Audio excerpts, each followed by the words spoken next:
Good morning, everybody. Welcome to Living Astrology. Grab your cup of coffee or tea, sit back and relax, and let's chat about the astrology, human design, gene keys coming up for today, tomorrow, and Sunday. Can't believe it's again another weekend on tap here. Seems like their weeks are going by faster and faster.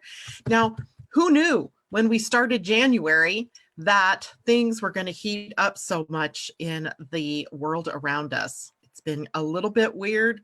I still am fighting every day with myself to stay centered, to stay focused, and to not dive into the fear field of what's going on the planet. Also, finding myself having to stay out of not only the fear, but what is happening in our country, at least, with the politics of this particular coronavirus, and how annoying it is to see it politicized, to see people that act like, this is all a conspiracy and it's not really happening, and, not releasing medical care, testing, etc. It is kind of crazy. And just to tell you, it is quite real, as in two of my grandchildren likely got exposed, and my daughter, working with the doctor who is being tested for it, and was very ill the day she was at work last, and that means maybe my daughter's entire family possibly exposed to this.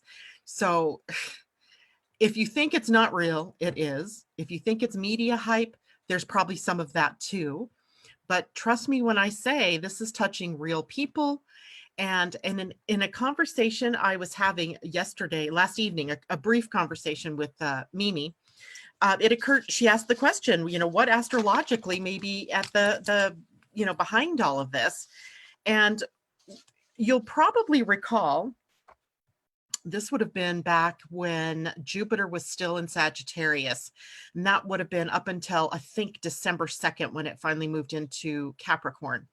And while Jupiter was in Sagittarius, and Mimi, this is a part I didn't get to last night because it didn't occur to me until just this morning, that we were doing excessive things, right? The planet Jupiter rules the sign of Sagittarius, and it's big thinking, and it's let's all go and let's buy and let's do and let's eat and let's drink and let's, whatever, eat, drink, and be merry, right?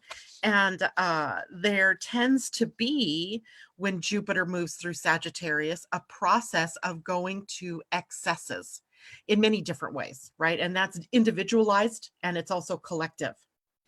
As Jupiter sits right there in the middle, Jupiter and Saturn sit there right in the middle between the inner planets and the outer planets. The inner planets, which, affect you and me personally, and the outer planets, which do affect us personally, but are more involved in collective things.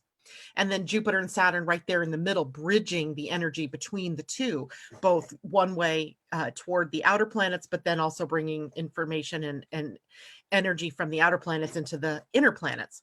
So on a big wider scope, this has been going on, this excesses in behind the scenes. Then you put Jupiter moved into Capricorn, and now everything gets small, right? Everything contracts, everything gets constricted. And those excesses of the previous year of Jupiter in Sagittarius come home to roost. They could be financial expressions. They could be, as we're seeing, this virus that is affecting the human body. It could be in many different ways and in different areas of our chart. So if you want to know where maybe you were tending to go overboard or getting into excesses, look where Sagittarius is in your chart. And if you want to know where then things became constricted or were contracting, then you only need to look at where Capricorn is in your chart. And then remember that Jupiter in Capricorn moved into a field that had already been stirred up by Saturn and Pluto, and Chariklo and Ceres had been in there at that point in time. And so the ground was fertile for something karmic to happen. It really was. And it doesn't mean karmic in a bad way necessarily either. It could have been, super good things. If we had been really good and diligent and, took care of humanity while the planet Jupiter was running through Sagittarius, then, we may not have to be paying this price right now, but we are. And it's okay, because this is all a part of that spiraling consciousness. This isn't something, you know, like you humans did something bad and now you're getting punished, although karma feels sometimes a little bit like that, right? As we're balancing the scales, we've moved too far in one direction and now we're moving back to the other direction. And then as the new year began, I believe we had the solar eclipse in January, or the lunar eclipse, excuse me, in January. We had a solar eclipse right around Christmas time. I think it was Christmas time for us, Christmas Day for us in most of the US, and then for the Eastern US and further east, it was the 26th. So we already have a doorway opening for some kind of magnificent change, perhaps, or some kind of big change to occur. Solar eclipses bring in the new, and that solar eclipse would have been in Capricorn, right? Early Capricorn, right where Jupiter was. And then January comes in with a lunar eclipse, letting go of something. And then we move into early February, and we have the first of 3 Jupiter sextile Neptunes. And that is the one that I think has really triggered the pandemic nature of the coronavirus. And again, this is not playing into the fear field. That is not my intention here this morning, but just a little bit of an understanding how astrology is playing into this. Jupiter sextile Neptune, the sextiles, the trines, they are the smooth moving sharing of energies between the planets. So when we see a sextile or we see a trine, like today we have a lot of trines and sextiles with the moon to planets. We'll talk about that in a minute. When we see those smooth moving, beneficial, and I'm putting that in quotes because we believe that to be much more beneficial, then we think of really good things happening. But what we don't realize is that there is the possibility always that it can also magnify and smooth the way for the more negative expressions in those planets. Neptune as a planet rules your immune system, or Pisces. It's, you know, Neptune rules the sign of Pisces, which rules the 12th house. So we see something secretive, we see something kind of incubating maybe and behind the scenes, much like a virus might incubate in your cells, and you know your immune system is starting a process of creating health, but it all begins kind of in the secret, in the dark, in the deep waters where we don't see it happening. So Neptune rules the fluids that might create the response that your immune system goes through when there is a germ or a bacteria or a virus. All normal, all natural. But you put it in a sextile to Jupiter and the magnification process can happen. Now, this doesn't always happen, right? Remember when I tell you that there's a Jupiter transit, I usually say watch overeating, overspending, overdoing anything, right? Depending on the planet that it's sextiling. Well, what we might have missed is the nature of this particular way for Jupiter and sextile Neptune to express itself. And it has expressed itself in a couple of interesting ways, actually, because if you note in the news a few days ago, Russia and Saudi Arabia pretty much came to a trade war, a mini trade war with oil, with Saudi Arabia initially dropping the price of oil so much that also took an effect on the stock market here in the US and around the world. And oil is one of those things that Neptune also rules. And you see again the possibility of one small move made by one country and the rippling effects that it has. So I think that's partly what we're seeing here. Now, there's always something to learn from everything that goes on here if we choose to look at it and learn, right? I was reading an article this morning. It's available. I can't remember if it was NBC or CNN or one of them. I might try to find that. The world, not just the US, not just Australia or Canada or Europe, the entire world already knew that there was a coronavirus and was already making preparations to deal with an outbreak such as this. And then fast forward to the time when it happens and we are ill prepared, right? We are not taking the steps that we need to take in order to really do what we need to do. And there's been misinformation and there's been fear. The fear is the biggest problem.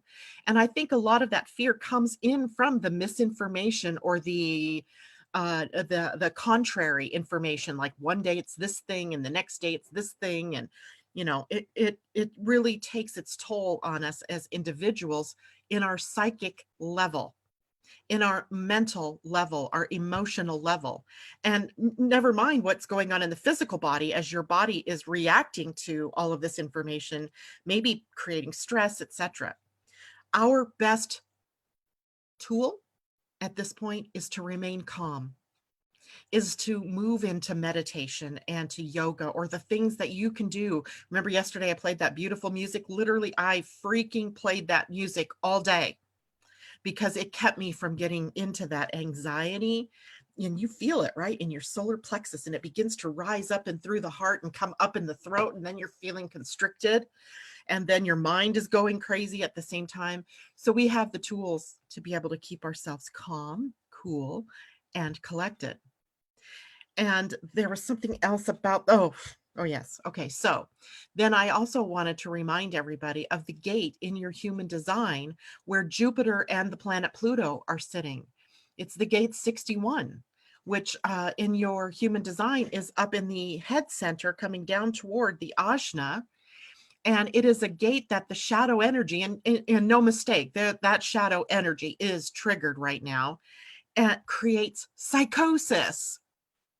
Now, how psychotic is it when before Costco opens in the morning, there is a line out the door and all the way back to the main street that is literally 400 people deep waiting in line to get freaking toilet paper?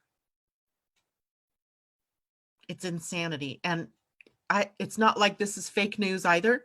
My daughter's friend was there. She snapped a picture and sent it to my daughter because she had been thinking she was going to go a little bit later. And the insanity of it all is this is being replayed not only here in my state of Washington, but this is being played all over the country. And it's insanity. It is psychotic.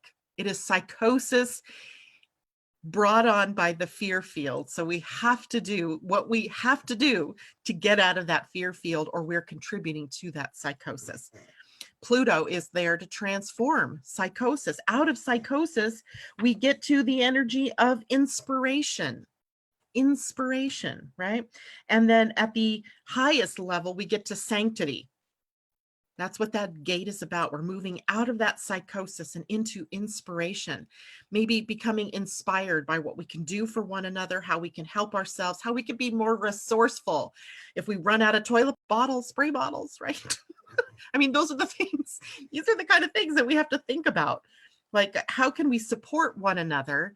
And how can we, deal in a world whose landscape is suddenly changed, right? Whose landscape is transformed by what is going on. We can rise to this occasion because we've suffered as human beings many other calamities that were worse than this, right? We can do this. We got this. We got this. So that just gives you a little bit of background. There were planets at play that were creating the possibility of an ease and flow of this energy of transmission of this tiniest little thing called a virus and exploding it. And likely, these things have a rise and a fall. If we looked at them on a diagram, we'd probably see it sort of look like a bell diagram where it increases and it comes to a peak and then it falls. I don't know if that is going to be a peak and it falls rapidly, or is it going to be a peak that's slow to rise and then, comes down slowly? That we don't know. But I do know this. We are coming up to another Jupiter sextile Neptune in June, and the third one in the month of October, November. So we want to beware, not because we're scared, but because the possibility is that this is pulsing through the human atmosphere at the moment. And as all transits do, this too shall pass. And we have many opportunities then to learn the lessons of this. One lesson might be to stay out of fear. Another lesson might be when something happens, don't hide your freaking head in the sand. Do something about it, right? It's kind of like when there are hurricanes that are bearing down on the coast of Florida or someplace, and the authorities tell people to evacuate, and then they don't. And then a hurricane slams that area. We get sort of numb to hearing that on a repeated basis, right? The washing your hands thing, you're right. We could get very numb about hearing that. And then we go into a lax space where we're not really paying much attention to that anymore. So don't lose focus. Don't go into fear. Do due diligence, right? Whatever it is that makes sense, do, right? Do it. Don't be fearful about it. Now, on the other hand, these transits that are coming up, for example, this weekend is a pretty interesting weekend because we go hard hitting today, good hitting today. What's another word I could say? Soft hitting, with a lot of really good planets in their contacts, with a sextile to Mars, a trine to Neptune, a sextile to Jupiter, a trine to the Sun, and a sextile to Pluto. And I didn't list them all like by sextile and then trine because that's the order in which they occur. So we're moving from sextile to trine, sextile to trine, sextile to trine with all of the planets that the moon is playing with today. So the moon is playing with planets that are in Capricorn, and also playing with planets that are in Pisces. So we have Pisces and Capricorn again prominent. Likely we're going to see some interesting news about what's going on with the virus today. We may even hear with the planet Mars engaged, we may hear about some maybe extreme actions that maybe state governments are taking. I don't know, right? That's Mars represents the military. And I was talking with someone last night who said something about the National Guard being called out in one state, I don't remember which one, to help, get things in order. And that's scary on one hand, but on the other hand, it's very appropriate with Mars in Capricorn, which rules the military, to get the military involved to get order if indeed things are out of order. I'm not saying it's a good or a bad thing. I'm just saying it's there. It's a possibility. With the trine to Neptune, maybe those numbers go up a bit today, virus-wise. Maybe we hear about something going on in another country or another state in the US. Maybe with the sextile to Jupiter, we hear something, we could be focusing on the bad news, or we could be focusing on what's good about this. I choose to focus. This morning when I looked at, there's a news station here that's done a really great job of the facts, not the fear. That's their whole motto right now, the facts, not fear. And I love that. And there were no deaths, no more deaths. Yesterday we were at 31. This morning we were still at 31. I'm celebrating that at this point in time. So find the things to celebrate. I guess that's what my point is this morning. We can't really control that, this Jupiter sextile Neptune got away with this virus. I'm wondering if this virus hasn't been in the US for a whole lot longer. I was noticing if I looked back to Christmas time and New Year's time, people in my family having a cough and having a fever. And then especially a couple of my grandchildren had that. My husband had that. And out of the blue, a fever and then a cough, and that cough was just nagging and going on. But no one was testing. They did test him for the flu, which he didn't have. So they just said, oh, it's just some virus. Well, what if it was already here in the US then? And we didn't know it. It's a possibility. I don't know. So, when we look at the numbers that we're seeing now, and it looks like, wow, there's a big percentage of people dying. There could have been so many more people that have already had it and healed from it that it could skew the numbers to a completely different end. But because we're so in the fear field, we might not see that. So again, get out of the fear. Just this too shall pass. Okay, so let's see. I'm seeing a lot of comments go by, and I'm sorry, I'm going to lose them all. Colleen, the bears will disagree. Oh, because Tom says, please don't feed the fears or the bears. New York has National Guard as some areas are closed. Maybe that's where we heard that. So we have Jacqueline says there's a rumor going where in New York they will close schools soon and we will be quarantined for almost a month as they clean. Tom Wright, well, here in this state, Jacqueline, they indeed did close three in all of the counties. There's 3 counties that are primarily around Seattle, Tacoma, and Everett, the major cities. that are closed for 6 weeks, all the way through till I think April 27th is the first day they can go back to school. And I don't know. I was talking to a friend yesterday, and her and I were talking, and we're like, well, what if they just closed everything? What if we just closed everything and isolated for a while? Let this virus die out. If it has no hosts, it dies. And just then, go to some, sort of extreme for a few weeks, so that maybe we let that virus die out, and then we don't have to re-experience it in those pulses in June and in November. I don't know. I don't have the answers. I'm not an epidemiologist. I am not even a doctor. I just know that sometimes we just have to do whatever it is that we need to do in order to get something through. And then sometimes we are loath to take the steps that we know we need to take in order to stop something from happening. Like, it would be really easy, super easy, not financially savvy for the oil companies, to let our reliance on oil go, because we have the technologies for solar, we have the technology for electric, we have the technology for other forms of energy, but we refuse to force the hands of the corporations and the government to make that happen, because we're creatures of habit. And we know it's going to be upsetting to our apple cart, so we do not want to do it. Yes, the economy would take a hit. Yes, these oil companies would have to change. We would have to get new cars. We would have to do a lot of things. But isn't it prudent to do that? Isn't it the most sustainable thing to do to make those changes? But we're loath to do it.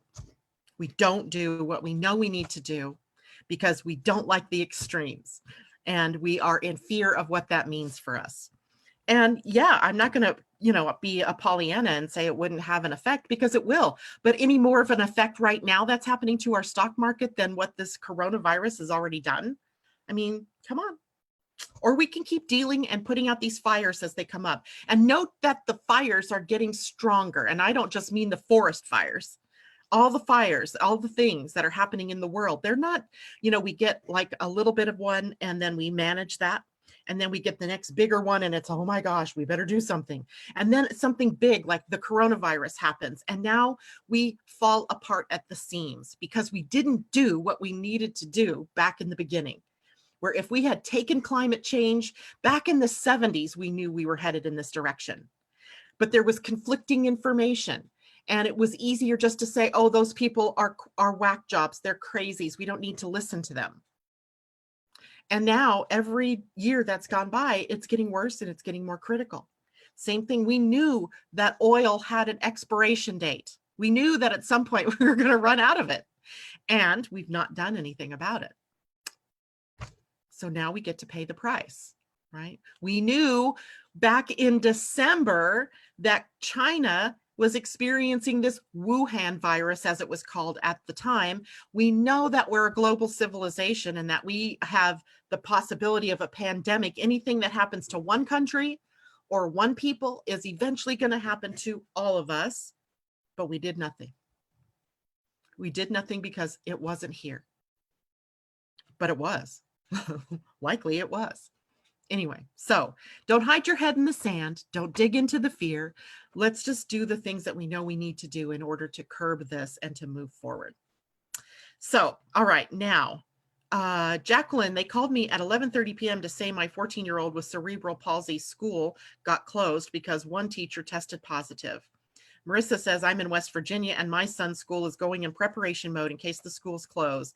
COVID-19 isn't positively in my state yet, but it's in Kentucky, Ohio, Virginia, etc. You get the picture, right? It's moving.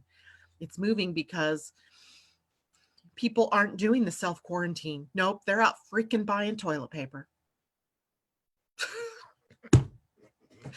I'm sorry, I'm getting off my soapbox now. And it wasn't my intention this morning to get on the soapbox, but it's amazing to me how easy it is for us to fall into the fear. As much as we know better, as much as we talking heads have been, talking about this, even I was falling victim to it. And of course, now I've made the choice not to do that. Right now, I'm going to be this voice for reason. Let's do the things we need to do to get through this and let's move on. All the while, holding ourselves in, peace and as much serenity as you can as we just deal with what we need to deal with and then move on. Okay. Now, interestingly enough, today's Pleiadian-Earth energy is for catalyzing. And catalyzing energy was Kawayak in the Mayan calendar, which is a sign of the rainstorm, of the big storm. I think of this as hurricane energy, right? That comes in, does a lot of damage, but clears the air. And Kawayak is like that. It's catalyzing. It stirs the pot, right? If we're cooking something, we put it in a pot to boil, we inject that heat, right? Because we want it to boil so that we can cause change. So the energy of catalyzing is all about what can we begin? How can we stir things up and get to a new product? How can we get to a new end product? So that in relation to the energy of the four is the universal energy for the day, and it is the energy of stability, of the foundation. It is the pause for integrating the previous 3 days worth of energy. So the one intuitive energy, right? The intuiting that is the umbrella for the whole of the 13-day period. So we come to this point where we can integrate all these things. We can integrate the duality and the polarization that occurs with the 2. We can integrate the creative energy that came up yesterday with the 3. And today we have this ability to settle it all in and put it in its proper perspective and to be able to integrate. So today's a great day for that. But we have to remember that Kawayak is a storm, right? That's that rain or lightning or that thunder, we've all lived through them, big storms, right? It doesn't have to be destructive, but it can be cathartic in that it catalyzes some kind of change. So we have that going on today. Now, Saturday, because we're looking at the weekend, Saturday's energy, the moon, first of all, very early in the morning from 3:06 a.m. my time to 4:10 a.m. my time will be in the void. Only, what is that, an hour, just a little more than an hour long void as the moon prepares to move out of Scorpio and into Sagittarius. And as the moon moves into Sagittarius, we'll wake up, us on the West Coast anyway. You guys on the East Coast may already be awake. At the time the moon moves into Sagittarius, it will come into a square with Mercury. Actually, it'll be in a square to Mercury before it moves into Sagittarius, pardon me, because Mercury is still at the 28th, 29th degree of Aquarius. He doesn't move back into Pisces until next week on the 16th. So we have Mercury still at the karmic degrees, let's say, of Aquarius in a square to the moon in the latter degrees of Scorpio. And then the only major moon connection tomorrow will be with a sextile to Saturn. Now we do have Mars in a sextile to Neptune tomorrow and the sun in a sextile to Pluto tomorrow. I would love to read those as highly positive. I think the potential is there for some really positive information, some positive behaviors on our part. Remember, Mars is in Capricorn now, and it is very near to the planet Jupiter, who's creating this pandemic, right? Who's involved in this pandemic. Mars is an action planet. So maybe what we'll see over this weekend is, some real steps toward, really stopping this spread. The planet Neptune is involved, right? Neptune, germs, virus, oil, also highly spiritual though. So maybe we're going to take action on highly spiritual things this weekend. But also I want to say that there's likely going to be some maybe unpleasantness in some of the actions we realize we have to take in order to get where we want to be. That's also partly Sun sextile Pluto, as it can literally bring up a bit of a power struggle. That might be a power struggle within governments. It might be actually the fall of a leader, maybe someone of prominence. We've heard of a few people already. Justin Trudeau's wife has the coronavirus. Tom Hanks and his wife in Australia have been tested positive for the coronavirus. We have dignitaries that have visited this country who were hobnobbing with some of our senators and even the president, and they've tested positive for the coronavirus. So it's possible tomorrow that we hear more of that. Again, stay out of the fear.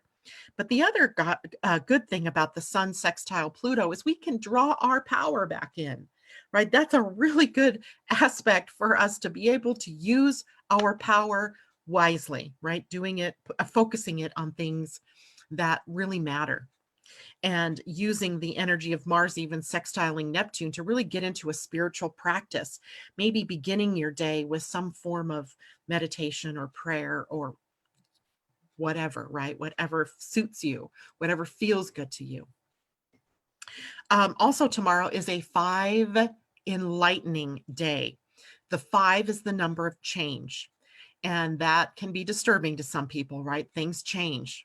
Part of the reason why we don't take action when we're being told to evacuate or we're being told to self-quarantine is because it means change. It means that we have to do something different.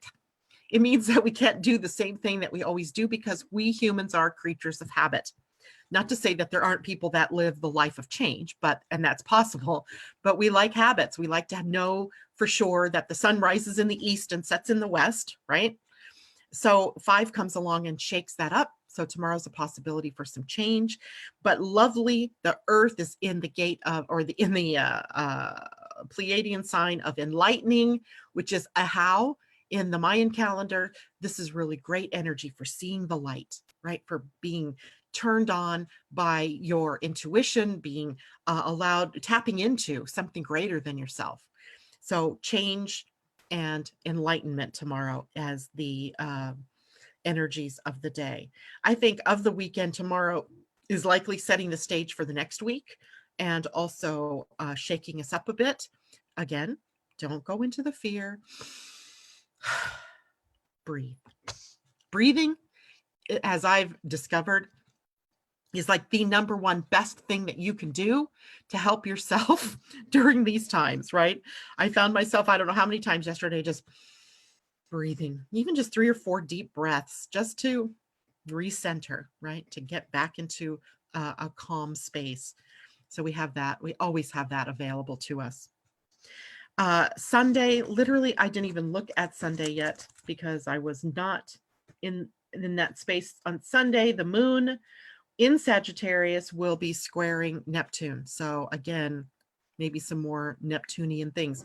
I want you to remember something else too. Back in, was it December? When did I did the astrology for 2020? I think that was December 11th.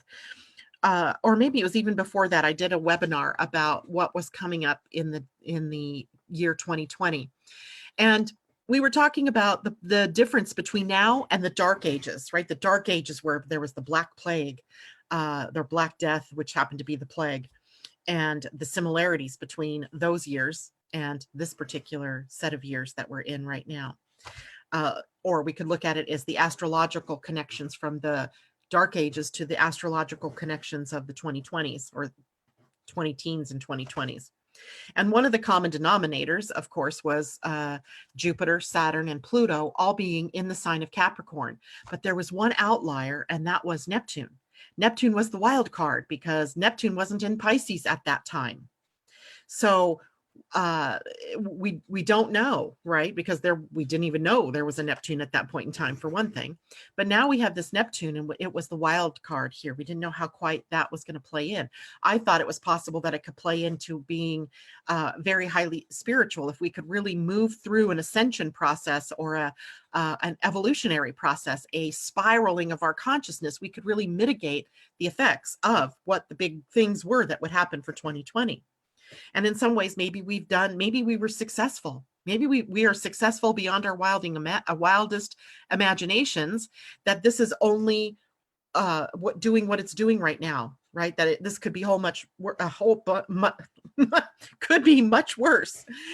But on the other hand, it could have also been the harbinger of some things to come, where Neptune rules oil and the immune system, etc. So, and I also think I remember talking about it at that point in time, about the possibility that one of the biggest things we could do for ourselves is detoxifying our environment, right? Detoxifying our environment, detoxifying our bodies, And that might mean through the foods you eat, through the water you're drinking, through the people that you surround yourself by, what you're thinking, as well as the environment that you find yourself in.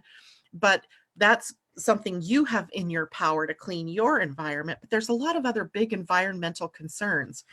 And for example, here in Skagit Valley, where I live, it's a very rural area. It is now mid-March, and a lot of the farmers are out there in the fields, getting their fields prepared for planting, which really doesn't take place until later in April or in May even. But a friend of mine noted that the farmers are already spraying Roundup out in those fields. And we know that Roundup has carcinogens in it. You're putting carcinogens out there in an environment. And not only that, but right now there are still dozens, hundreds, not dozens, hundreds of snow geese and swans still here in those fields. Right. And they're eating, and not only that, they're eating the bugs, the frogs, the seeds and things that are already out there. So we're fouling our environment. I know farmers think they need to do this because they need to clear out the weeds or the grasses or the whatever so it doesn't choke out their crops. I get it. But do we really have to do that? Are there other ways around that? These are, this is Ceres that was in Capricorn. These are considerations that we have to think of about our agriculture, about how we grow our food, about how we deal with the fields. What are we spraying out there? What are we doing? How are we fouling that? Right? Questions, right? Questions that are not easily answerable, but we got to do something. We can't keep burying our heads in the sand. We can't keep spraying Roundup out there in, thinking that, we're doing something good for the environment because it's a killing ingredient. Anyway, I don't know the answers. I really don't, but I think these are things that we should be talking about in big ways.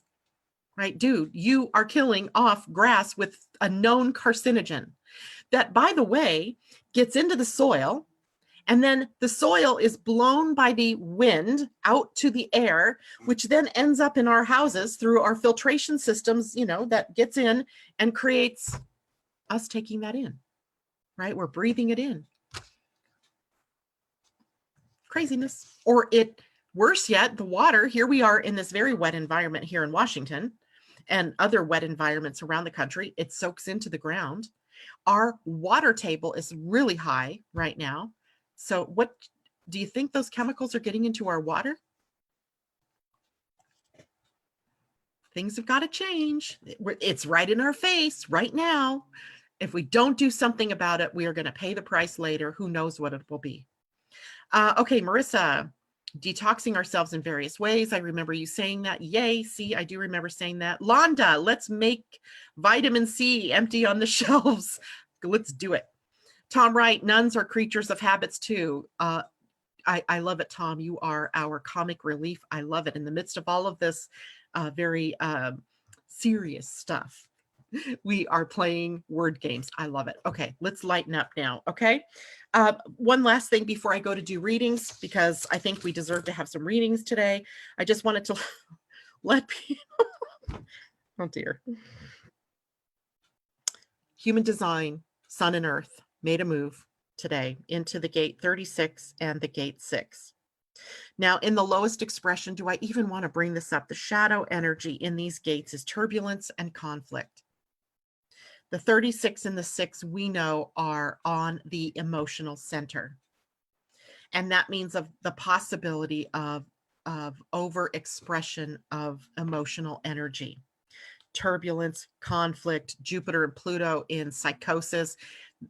You can see that if we fall into the shadow, it can be very negative feeling and very powerful on our psyches. So we're going to stay out of that fear field. We're going to stay out of turbulence and conflict. Yeah, okay, it's happening. But we're going to get to the gift level in the gate 36, and that's humanity. What does it mean to be a human? What does it mean to be human? To be a part of a group that takes care of one another. That's humanely treating one another. And then the gate 6 is diplomacy. So we're moving to diplomacy and humanity. So let's stay there. Let's stay out of turbulence and conflict. Let the outer world, the chips may fall wherever they're going to fall, but we are going to be in diplomacy and humanity. And the highest expression in the gate 36, we go from humanity to compassion. And in the gate 6, we go from conflict to diplomacy to peace, right? Peace. So the highest expression of all, peace and compassion. Let's make that happen. Let's Jean-Luc Picard make it so, right? Let's do it. Okay. Marissa, oh dear, my emotional center is not defined. I need to focus on staying extra calm. Exactly. And I do have the dragon deck, Tom. I'm going to write your name down as a reading. And yep, we're not worried about, that's so funny, Tom. He says, Janet and Terry aren't worried about the toilet paper because they have SpongeBob. That's right. You know, the next thing that's going to go on shelves is the connections. There's a connection that you can hook up to your toilet tank or to your toilet water flow that turns your toilet into a bidet. That'll be the next thing flying off the shelves of Home Depot. And the vitamin C that we're all going to buy because we need to be covered. Debbie Hedden would love a card. There you go, Debbie. And Marissa, okay, so now's your time. Besides Tom and Debbie Hedden, if you want a card reading, let me know. I'm going to start doing those so we can at least get maybe several people. Alternatively, besides dragons, I have spirit animals, I have wisdom of the oracle, and I do have the goddess card still that we can play with. Right now for Tom, I'm pulling a dragon. And then I'm going to pull a dragon for you too, Debbie Hedden. Oh, Tom, one flipped out. It is the golden Atlantean dragon. Ooh, beautiful. Oh, I got to go back to Zoom. I haven't even been in Zoom this morning. I've managed to not look at myself once. There we go. Golden Atlantean dragon. It helps you remember the wisdom of golden Atlantis. And it says, awaken, bring back your knowledge, gifts, and talents, and reclaim your mastery. There we go. The golden Atlantean dragon. Let's see what that means here. I don't even remember if that's 5th dimensional. Golden solar dragon. Golden.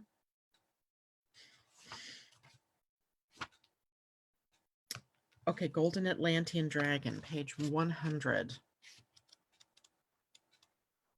And these are a little bit longer to read because I also like to read the about the card. So here we go. Golden Atlantean dragon, 7th dimensional. Golden Atlantean dragons hold the keys and codes of the awesome wisdom of the golden Atlantis. The golden era of Atlantis lasted for 1,500 years, and during this time, the people lived in harmony and happiness at the upper level of the 5th dimension. Humans, animals, and the land itself radiated a golden aura, and everyone enjoyed soul satisfaction. Source energy powered the great crystal held in the temple of Poseidon, which was the power source for civilization. The awesome spiritual technology of Atlantis was activated by crystals and mind control. When we are ready to bring back our innate Atlantean knowledge and wisdom, golden Atlantean dragons will come to us and reactivate the gifts and talents and information held within our DNA. Here's your guidance, Tom.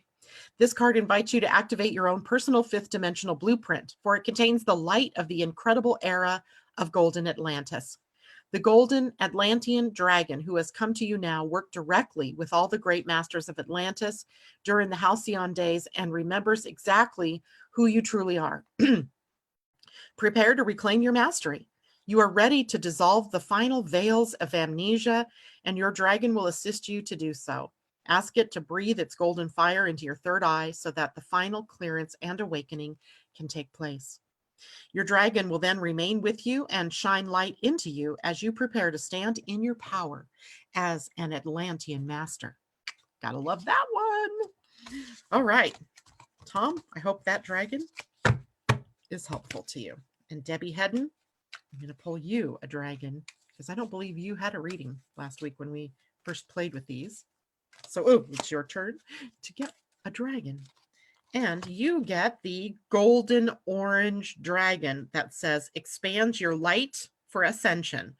Be a peaceful warrior. Help those in need. Remember your magnificence. The golden orange dragon. Pretty one. Okay, let's see what that is. Did he say what? Golden orange. Oh, did I just pass you? Nope. Okay. Golden orange dragon, page 66. Here we go. This is about your dragon. Fifth dimensional golden orange dragons are part of Archangel Metatron's ascension team. Archangel Metatron is leading forward individuals who are ready to follow his path. At the same time, he is overseeing the ascension of the entire universe. The golden orange dragons who work for him are carrying the fifth dimensional ascension blueprint for Earth, and they come to those of us who are ready to make a difference.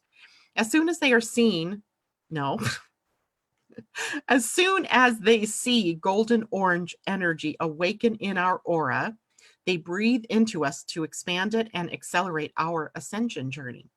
These magnificent dragons demonstrate dignity, peace, and power with wisdom. They are peaceful spiritual warriors, always ready to help and encourage those in need. So Debbie Hedden, here's your guidance. This card connects you with the illuminated Archangel Metatron, as well as his powerful ascended dragons. You are on your ascension path, and golden orange dragons are pouring high-frequency light into your aura to attract the attention of the masters, angels, and unicorns who are guiding you.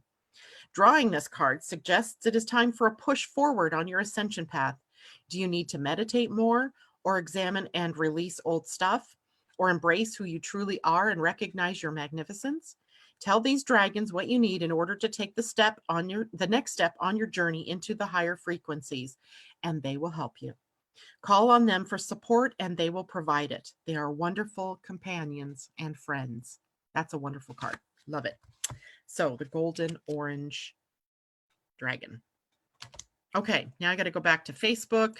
Likely, you're welcome, Tom.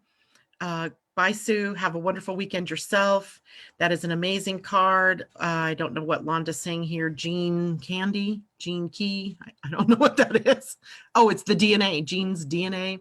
Who else would like a reading? And I might have missed people. So if you've already typed that in, type it in again while I'm looking so that running list. Oh, thank you, Marissa. Mwah. Debbie Tippett's Tumiel. Okay, let me write this real quick.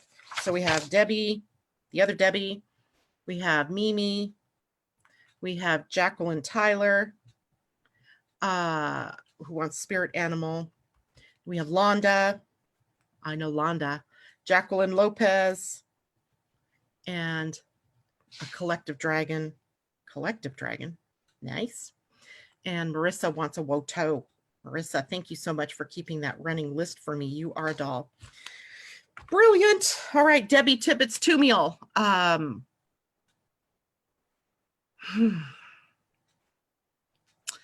Debbie, I know this is work on my part, but I'm going to pull you a goddess card.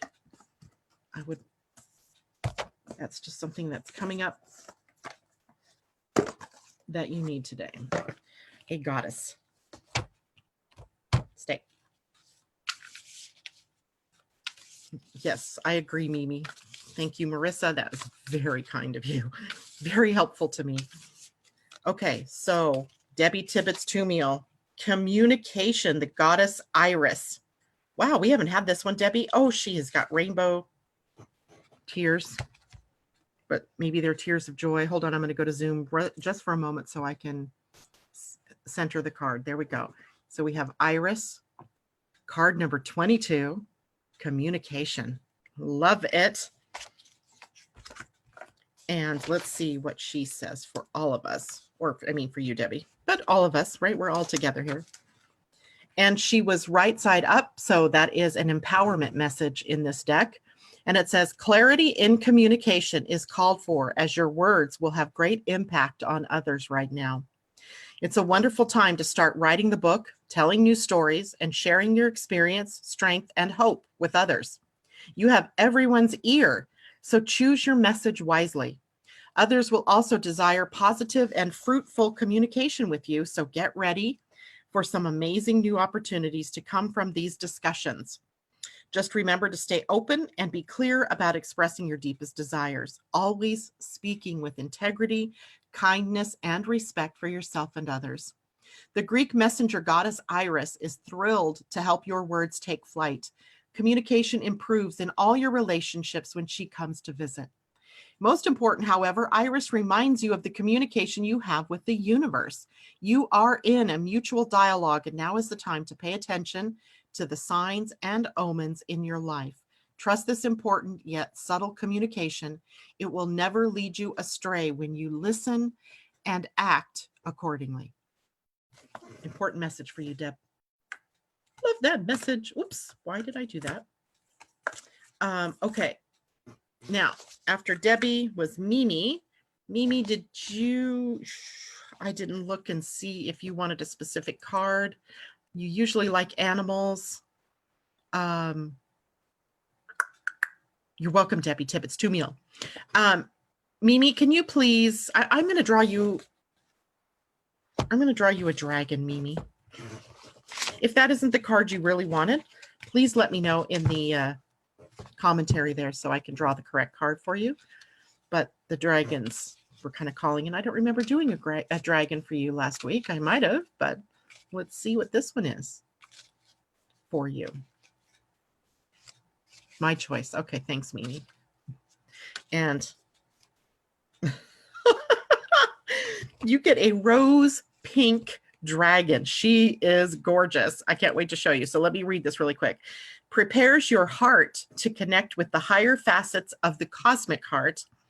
Open your heart to warm-hearted love and diamond light. Connect with the love of the universe. There you go. Can you see that card? Oops, let's go this way. Rose pink dragon. She is just beautiful. She looks like she doesn't have a care in the world. She is just sending out love. I love it. Okay, let's read about her. Rose pink dragon. I would suspect this might be also self-love, right? Rose pink dragon. Where are you? Rose pink. She's a 7th dimensional dragon. Page 80. There we go. Okay, so I'm going to read about the dragon first. Rose is the vibration of pure and beautiful, warm-hearted love, and these 7th dimensional dragons radiate this higher love. Our heart center has 33 facets, which range from the green of conditional love through pink to pure white. When we are ready to open the pure white transcendent petals in the center of our glowing heart, the rose pink dragons help us to connect our hearts with Venus, the cosmic heart, where we tune into cosmic love and oneness. These beautiful dragons are attracted to us as soon as our heart is ready. We may feel our heart center becoming warm when they are near us. People will then respond to the rose pink that is starting to shine in our energy fields. Lovely. Here's the guidance for you, Mimi. Receiving this card suggests that your higher heart is ready to connect to the cosmic heart. Ask the rose pink dragons to touch your heart center and sense it awakening and expanding. When the 4 central petals open, they sparkle with diamond light. They contain the highest facets of love energy of the universe. Be aware of them lighting up so that all 33 facets of your heart center are active. You may see or sense a shaft of rose pink light flowing from your heart right up to the cosmic heart, which opens wide to you. Breathe soft, warm, pink light into your aura. Notice how you transcend your emotions as the rose pink dragons stay close to you and light you up. I love it. And just imagine how that would affect your art, right? Your creative energy as well. As you just channel, you just become a channel for love coming through into your artwork. I mean, just because I know that you're an artist. Lovely, Mimi. Okay, Jacqueline Tyler. You haven't had a reading in a very long time. So let's take a look. She wants a spirit animal. So let me pull that deck out for a moment. And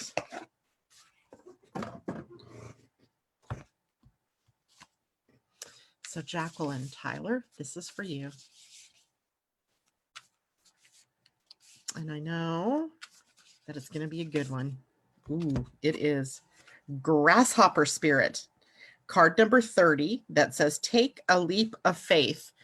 here's what the card looks like. I know that you probably can't see it yourself, Jacqueline, but others can see the grasshopper who is wearing a crown. He's kind of a turquoise green color, and he's standing on top of what looks like a bunch of ivy and flowers, grasses maybe.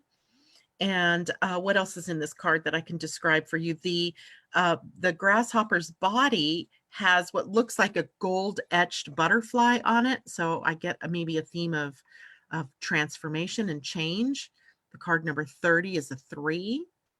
So let's see what that means for you. And he was upside down, so he's in a bit of a protection spot, but still don't let that worry you, because that just means you're being protected, or you need to look at something a little bit differently.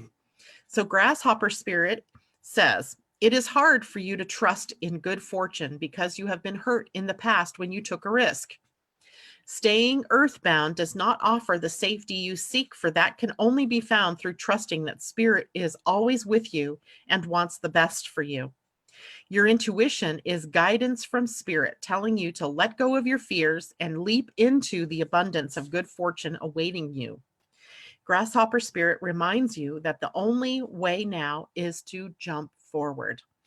Can you be willing to trust the unknown, the great mystery that you can't fully understand? Even if you take the teeniest leap in consciousness to be willing, it's a beautiful beginning. Sure, every leap forward brings a new challenge, but you can handle it with spirit as your partner, trusting that this new experience will only deepen your life with magic and meaning. Take the leap. That is a super good card for you, Jacqueline Tyler. I love it. And before I move over to Londa's card, I'm going to pull a spirit animal card for the collective, because I feel like we need a protector animal, or an animal that, a message from the animal kingdom to help us through the weekend. And then I will still pull a Jacqueline, or Jacqueline Lopez requested a collective dragon, but I think I'm trying to get us a spirit animal. And well, that was interesting, but we get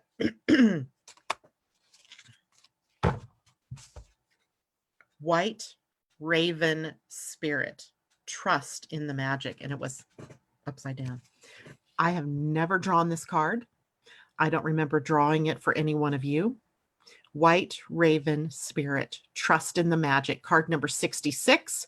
So double sixes, a master number. 6 plus 6 is 12, which is a 3. So we have creative energy, we have joyful energy, we have, maybe losing focus a bit. But let's read what white raven spirit means. I can't believe it. That's great. That's like the first time ever. And I've played with these cards a lot. So white raven spirit in protection. Are you being distracted? Oh my God. Are you being distracted by the illusion of a chaotic universe?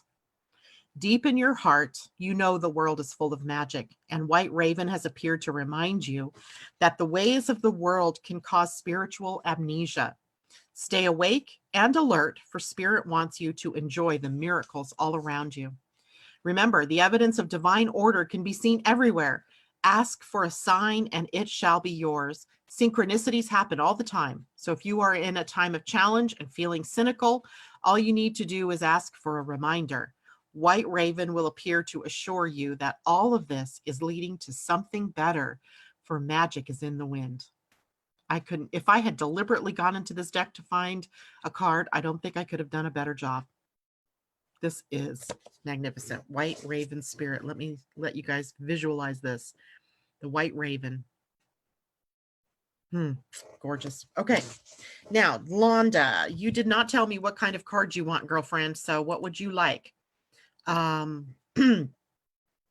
Elisa, I will add you. Oops. If I add you there, I will think I've already done you. There we go. And Judy Wheeler, good morning. Uh-oh. Just received a letter for my daughter. Closed and schools are closed until further notice. I think that's prudent. I do think that's prudent. Okay. So, Londa, I'm going to draw you a dragon, since we talk about dragons frequently.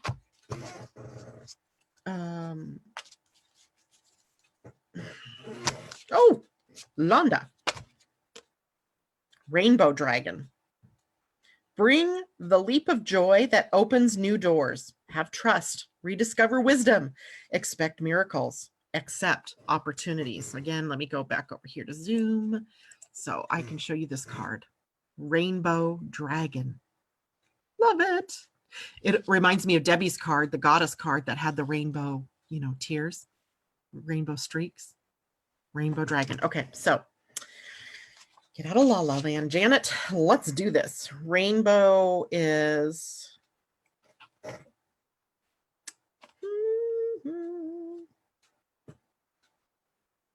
card number 50. It's a fifth dimensional dragon, Londa. And here is what it's all about. A rainbow in the sky is a cosmic gift. If our heart leaps with joy and gratitude when we see one, the universe opens new doors for us. Glorious rainbow dragons carry the same promise. When they come to us, a multicolored mystical flame ignites within us. This automatically attracts something of significance from the universe towards us. In addition, rainbow dragons will take us to the mystical pot of gold that is said to await us at the end of the rainbow. This golden gift is our own ancient wisdom, which has been waiting for us to rediscover it. With it, we know how to take knowledge and use it for the highest good of all. We become a wise one, a mage, and the rainbow dragons open the petals of our crown to connect us with the universal knowledge. And as we use knowledge wisely, more comes to us. Here's your guidance, Londa.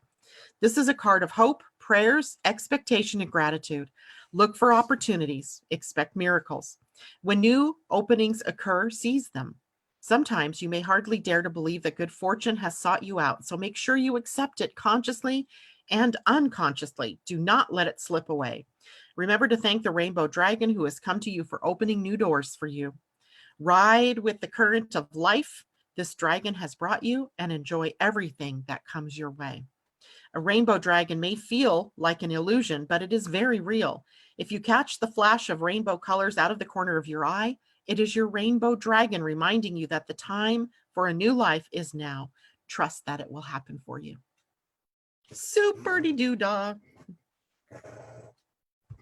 Okay, Londa, get busy, girl. Okay, after Londa, Jacqueline, wanted us to pull a collective dragon. Marissa would like a Woto, and then Elisa. Okay.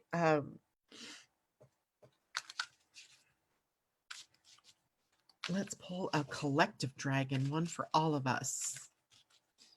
A leader that we can line up behind the dragon. Ooh. We get a dusky pink dragon from Andromeda. Say that 10 times fast.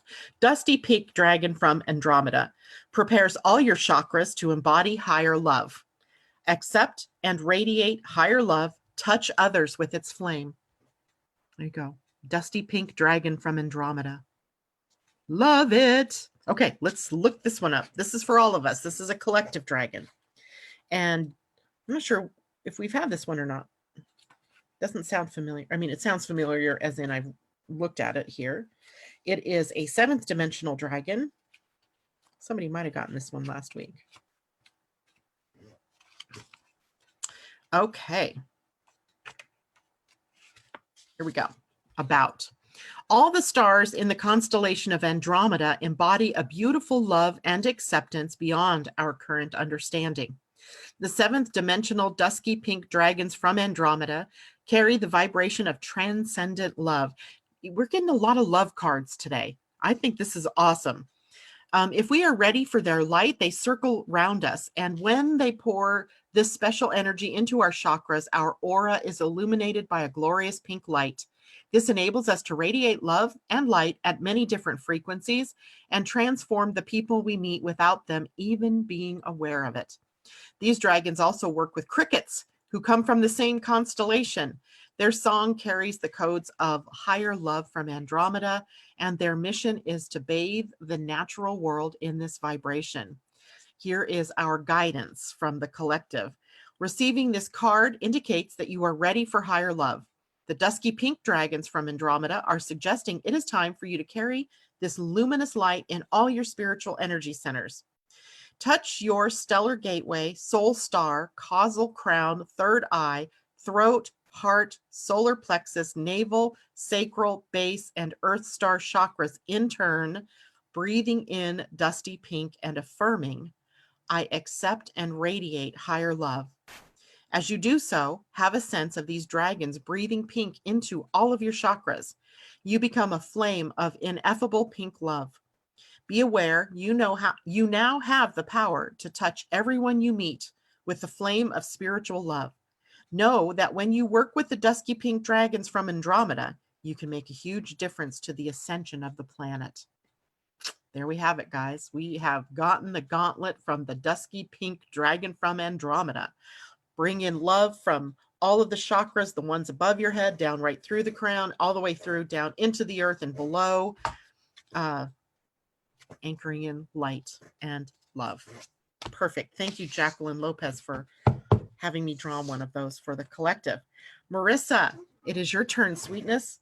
And you wanted a Woto, so let's do that. I now have almost every deck except the wisdom deck open. Oh, goodness. Now, let's see.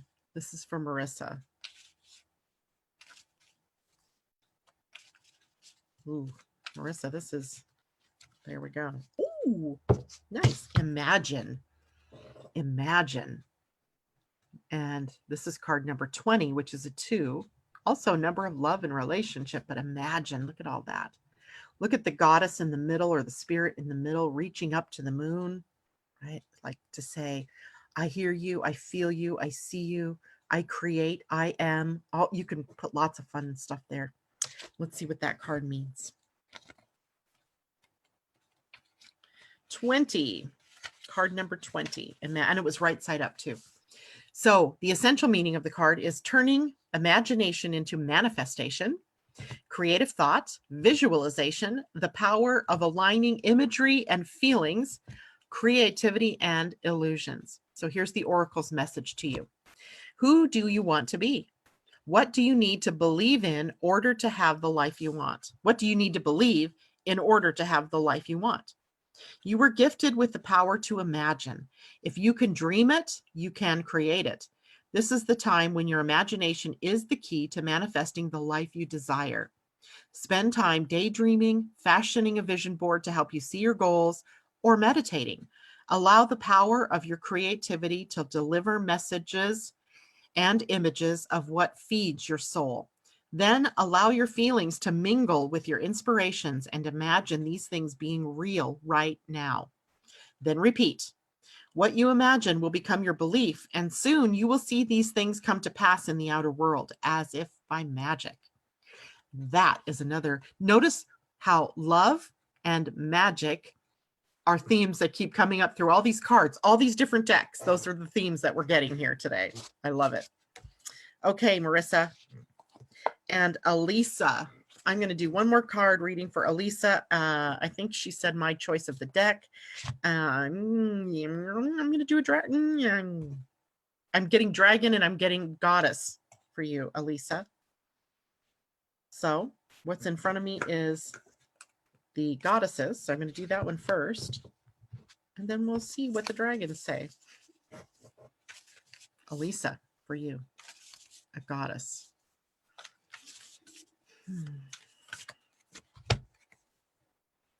Ocean, generosity.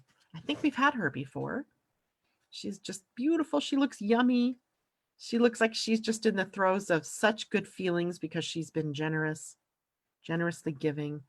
So Ocean, O-S-H-U-N. And let's see what she has as a message for you, Elisa. And she was right side up, by the way. So that's an empowerment message. And it says, there is a universal law that centers on unrestrained generosity and flow. Ocean, the benevolent Yoruban river goddess, the representation of nourishment, healing, fertility, and prosperity, reminds you that life herself is given to you freely. You have been offered air to breathe, water to drink, food to eat, and shelter to sleep in. So it is your task to give freely of yourself, no matter how big or small the act, without expectation of receiving anything in return.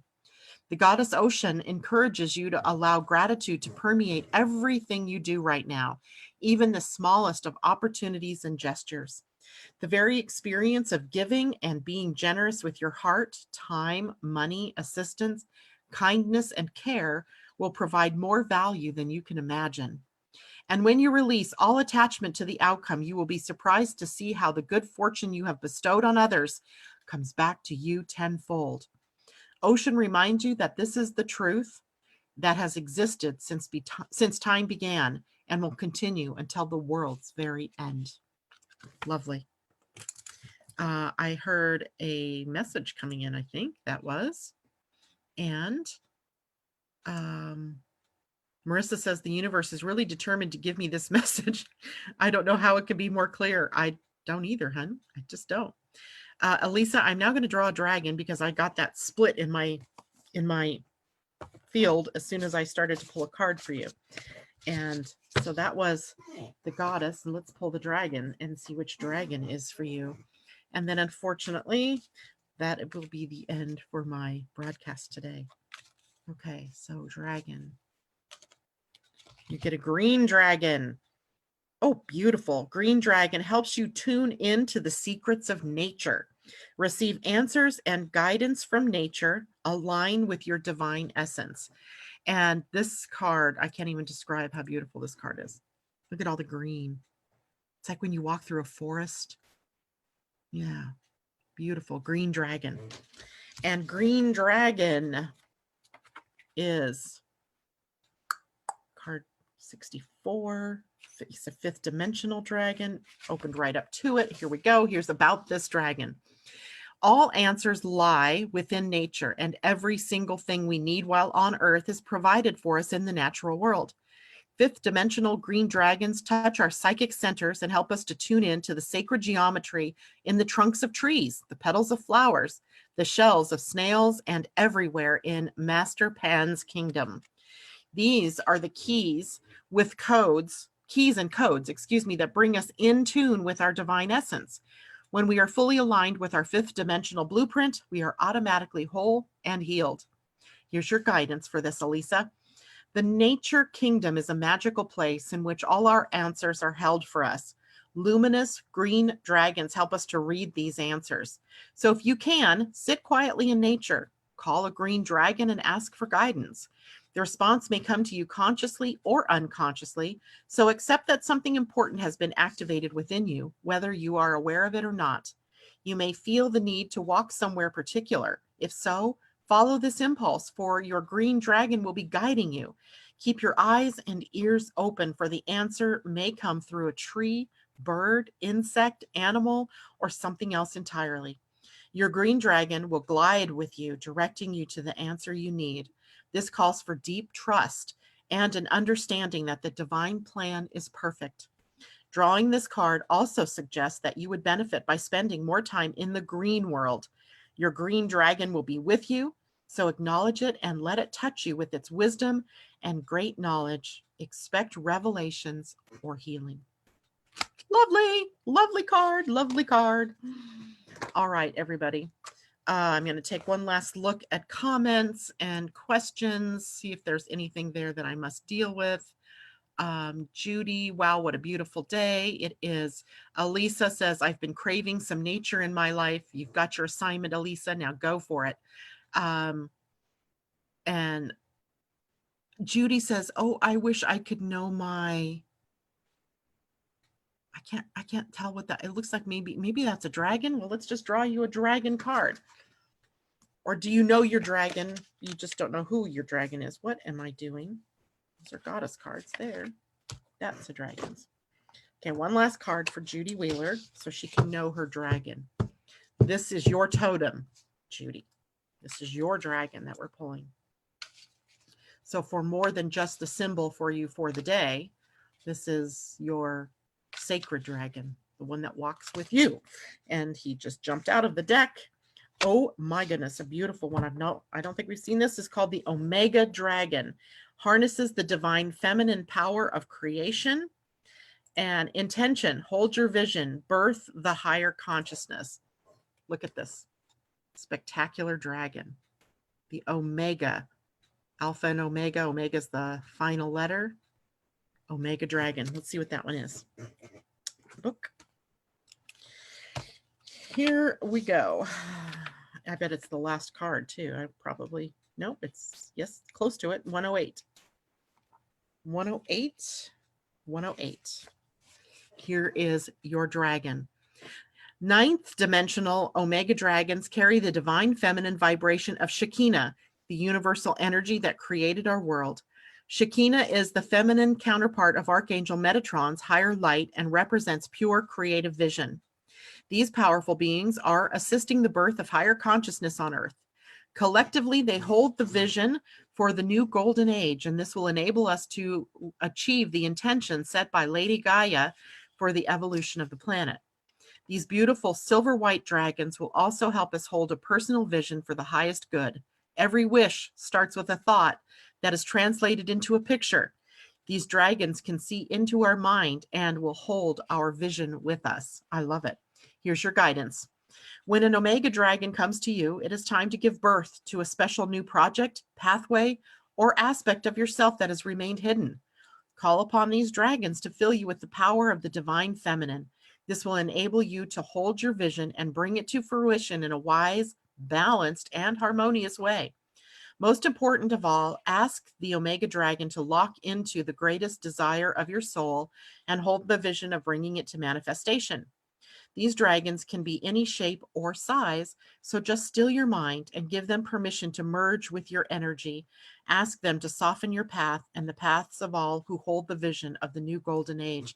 I see it right here at your right ear, whispering to you, right here, like the little angel on your shoulder here, right here, your Omega dragon. There you go, Judy Wheeler, the Omega dragon. And the others are flying around my room here. All right, guys. Well, it's been wonderful being with you this week. Stay chill, stay relaxed, stay out of fear, stay calm, cool, and collected.